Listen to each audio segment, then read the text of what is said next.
Bonjour, à tous, c'est Ricardo aujourd'hui, Topo Noldo. Ça y est, on est champion, putain. On est champion. Je me retiens de gueuler, je suis pas chez moi. Je suis pas chez moi, je me retiens de gueuler. Et je me suis isolé parce qu'ils vont me prendre pour un fou de parler tout seul là. Voilà, on est champion. Voilà, on est champion. C'est ça qu'il faut. J'ai déjà assez fait de dégâts comme ça. Parce que, effectivement, d'être chez une supportrice de Benfica, ça m'a porté préjudice à la 90e. Hein. Pas vous dire pourquoi, mais ça m'a enculé sa mère. Enculé sa mère. Ça y est, on est champion. Contre Benfica, putain de sa grand-mère. Ça y est, on est champion contre ces grosses merdes. Ces grosses merdes de Benfica. Ces grosses merdes. Et je tiens à leur dire et à le répéter, ces grosses merdes. Voilà, ils sont trop nuls. Oh, aujourd'hui, ils ont été meilleurs que nous. Ils n'ont pas été capables de mettre un but. Ils en ont mis un, mais il a été hors-jeu. Ils n'ont pas été capables d'en mettre un. Ils n'ont pas été capables de concrétiser. Ah, grâce à qui? Grâce à Serial. Pépé. Oh là là là là là. Pépé. Pépé, quel joueur. Putain. Putain, sa grand-mère. Incroyable, incroyable. Pépé. Pépé, t'es trop fort. Continue à jouer au foot pendant 10 ans encore. Hein, on a besoin de toi, Pépé. On a besoin de toi. Ne pars pas, Pépé. Ne prends pas ta retraite, s'il te plaît. Reste là, Pépé. On a besoin de toi l'année prochaine encore. Voilà. Bon, je dis ça, mais en vrai, je vais vous faire une vidéo sur le mercato et je pense pas que Pépé va être vraiment comment. J'aimerais bien qu'il reste, mais il n'est pas éternel, Pépé. Donc, j'hésite encore. Est-ce que je le fais rester vraiment ou est-ce qu'il part? Je ne sais pas. Moi, Pépé, je suis pour qu'il reste encore une saison. Voilà. Et même deux. Peut-être même, bon, toute sa vie. Il peut rester jusqu'à 70 ans, je m'en bats les couilles. Il est trop fort. Il est trop fort, Pépé. Pépé, il est incroyable. Il est incroyable. Il y en a un autre aussi qui était tout. J'ai bu de la vodka. Je vous jure, on est champion. La première chose que j'ai fait, j'ai pris le verre à ma mère. J'ai tout bu. J'ai tout bu. J'ai bu le reste de sa vodka. J'ai bu. Ça m'a brûlé l'estomac, sa grand-mère. Ça, bon, au final, ça va mieux. Mais voilà, j'ai de l'alcool dans le sang. Oui, d'accord. Je m'en fous. On est champion, les gars. Je suis totalement sérieux. J'aurais dû avoir de la vodka. Au moins, je m'en bats les couilles. Putain, on est champion. On est champion. Voilà. Victoire 1-0 face à Benfica. Comme en 2018. Sauf que là, c'est encore mieux vu qu'on est champion ce jour-là. 2018, il nous manquait encore quelques matchs pour être champion. Là, on est champion, ça, quand même. Et ça c'est incroyable. 2022, 2021-2022, on a combien? On a 87 points, je crois, ou 88, je sais plus. On a énormément de points. 85, 87 ou 88 points. On va peut-être finir avec plus de 90 points, les gars. C'est exceptionnel. Je crois que c'est peut-être la meilleure saison en termes de points, 18 équipes. Et je me suis trompé. Parce que, voilà. Bon, voilà. On va peut-être finir avec 90 points, 91 points si on gagne contre Estoril. Voilà. Mais sachez les gars, qu'on est champion dans la pelouse, sur la pelouse de Benfica. Malheureusement, il n'y aura pas les mêmes choses comme en 2011 parce qu'il ne fait pas nuit encore au Portugal. Déjà que ici, il commence à faire à peine nuit. Au Portugal, encore moins. Hein. Vous attendez bien, le match aurait dû se dérouler plus tard, à la limite. Bon, je vous explique ce qui s'est passé. Bon, ça a été plutôt pas mal. J'ai pu regarder le match à partir de la 5e minute. Bon, c'était plutôt pas mal. Sauf que Zaïdou, quand il a marqué, je vous jure, avant le match, on m'a dit ne crie pas. Ne crie pas parce que ça va mal se passer. Hein. J'ai crié, j'ai déversé toute la rage que j'avais. J'ai crié sa grand-mère. Surtout pendant le but, pendant le match, j'ai un peu crié, mais ça allait encore. Mais j'ai crié sa grand-mère sur le but. Ça a tout niqué la fête. Il y avait la fête de musique et tout. Quand je regardais le match, tout s'est éteint. Tout s'est éteint. Elle était dégoûtée. Tout. C'était incroyable. Incroyable. Bon, maintenant on va faire la composition d'équipe quand même. Parce que c'est important. J'ai pas vu la composition d'équipe, je vais pas vous mentir. Parce que je suis arrivé à la 5e minute de jeu. Je suis arrivé chez elle Le match, il était pas loin de commencer. Il fallait que je trouve un site de streaming. J'ai réussi à en trouver un alors qu'ils ont tous été bloqués. J'en ai trouvé un qui marchait. C'était incroyable. C'était incroyable. En plus, celui-là, il bug pas beaucoup. Je pense que ça va être ma deuxième ressource sérieuse. Je suis au moins protégé. Quand je vais aller chez quelqu'un, je peux aller chez quelqu'un tranquillement et regarder le match. Ça sera bien. Ça sera bien. Bon. Au goal, on avait bien sûr Diogo Costa. En défense centrale, Pepe Mbemba. À droite, on avait Jean-Mario. À gauche, on avait Zaidou. Au milieu de terrain, on avait Vitinha, Grujic, Fabio Vieira. À droite, Otavio. À gauche, Pepe. Non, il n'y avait pas Fabio Vieira, pardon. Et il y avait en pointe Evan Nilsson et Taremi. Alors, je vais vous parler de tous les joueurs. De tous les joueurs un par un. Non, je vais vous faire mes tops et mes flops. Et après, je vais vous parler de tous les autres joueurs que j'ai pas mis dans les tops et les flops. Parce que c'est important quand même. Alors, les tops et les flops, bah, en top, Pepe, incroyable, Pepe, incroyable. Il a été incroyable défensivement, il a mis Darwin Nunez dans sa poche. J'ai un pote et je vais aller le charrier sa grand-mère juste après. Hein, lui qui a prédit triplé de Darwin Nunez. Tamala, Fodes. Voilà, ton triplé de Darwin Nunez, tu te le regarderas contre Portimonense. Hein, ils en ont pris 7 face à nous. Et puis voilà. On a gagné 1-0. On a Pepe en top, défensivement impeccable. Il s'est quasiment fait jamais passer, voire jamais. À 39 ans, dites-vous qu'il a 39 ans ce mec. Il n'a pas 27 ans, il n'est pas à la force de son âge. Enfin, quoique lui, il est à la force de son âge, à son âge. Il a la force de son âge depuis 15 ans au moins déjà. Hein, il est inhumain. Hein, qui a dit que Ronaldo était inhumain? C'est pas Ronaldo qui est inhumain, hein. C'est Pepe qui est inhumain. Un 39 ans, il est incroyable. Alors, vous allez me dire, il joue contre des boulangers. C'est vrai.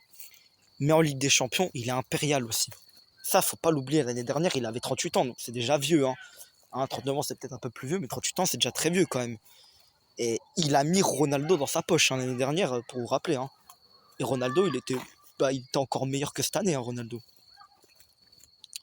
Même si cette année, il est encore très bon. Voilà.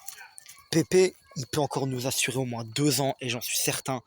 Et là, je parle sérieusement, parce que je pourrais pas être sérieux et le sucer et dire 20 ans. Non, on sait très bien qu'à 50 ans, Pepe, il aura déjà pris sa retraite, bien sûr, depuis longtemps.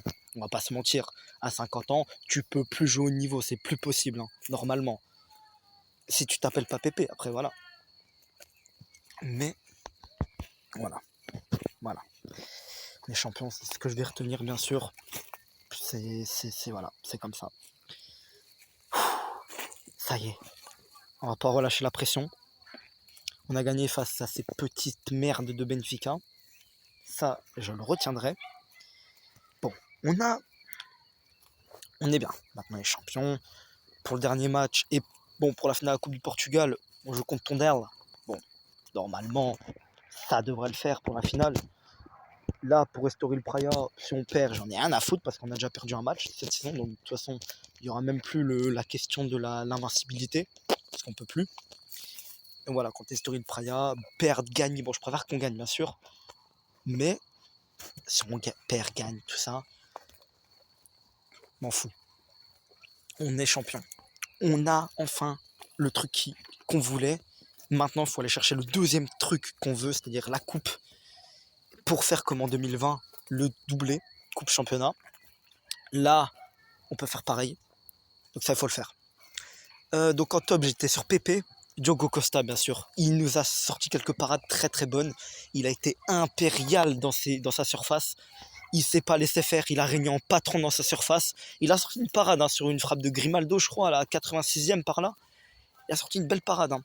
Donc ouais, Diogo Costa, très bon aujourd'hui. Et puis mon troisième top, même s'il a été nul pendant tout le match, bon, un peu moins qu'un autre, hein, qu'un autre match que je vais vous parler après, mais il a été éclaté au sous-sol pendant le match. Mais c'est lui qui nous donne le titre. C'est Zaidou Sanusi. Donc il est dans mes tops juste pour ça. Il n'a pas fait que des mauvaises choses, hein, mais la part des choses étaient mauvaises. Donc voilà. Et en flop, bah, c'est plus possible. Je vais vous parler du H24, Mehdi Taremi. C'est plus possible. Il est trop lent, ce mec. Il est trop lent, j'en peux plus.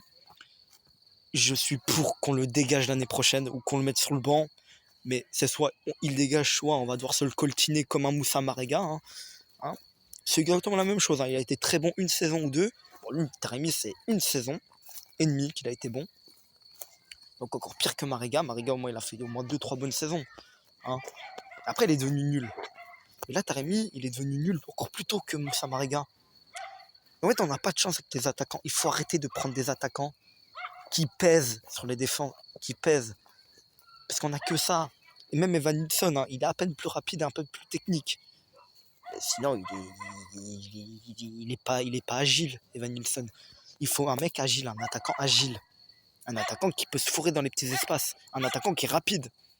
Un attaquant de pointe, hein, pas sur les côtés. Parce que sur les côtés, on a Galeno. Galeno dans mes flops aussi. Il a été nul. Il a été nul, voilà, c'est dit. Il a fait une belle action quand il est rentré. Un petit sombrero, il a lobé, tout ça. Ouais, ok, il a récolté une faute. Mais sinon, après, il a été nul. Il a été nul. Puis voilà. Et puis, bah, troisième flop. Franchement, quand on y pense, je mettrais peut-être Otavio, ouais. Non, en vrai, non, pas de flop. Mais on va parler de chaque joueur. Alors, Mbemba, bah, il a été bon. Il s'est fait prendre de dos des fois, bon, plus que Pépé de sûr, mais il a dégagé des ballons qu'il fallait, il les mettait en touche. Bon, lui, il est moins serein que Pépé, ça se voit, mais quand même, bon match d'Mbemba dans l'ensemble. Jean-Mario, qui a retrouvé une place de titulaire, et j'étais content parce que c'est ce que je voulais. Et bah Jean-Mario, pour moi, a été plutôt bon. Oui, bon, défensivement, il s'est fait manger une fois. Il y avait je crois, une talonnade de Darwin Nunez qui a mené une action. Mais sinon, Jean-Mario qui a fait un match plutôt correct et même bon.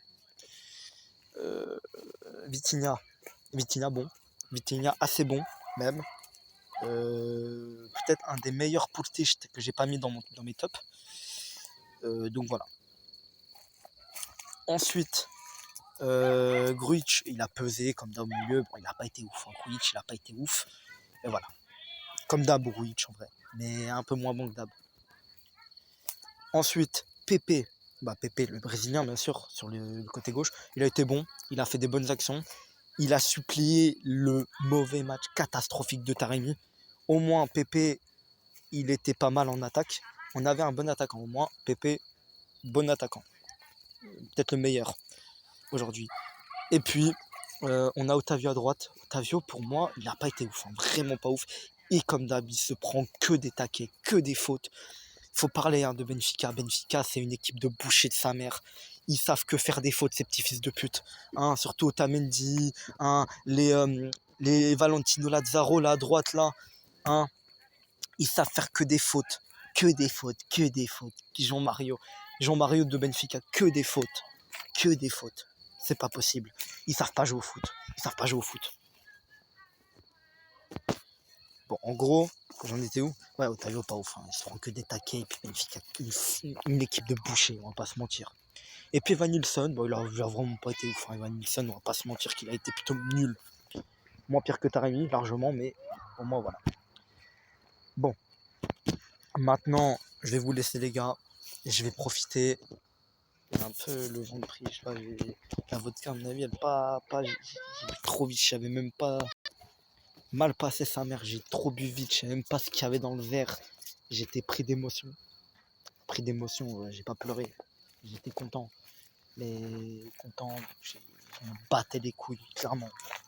Bon, je vais vous laisser les gars, salut. Et somos campeões, caralho, foda-se.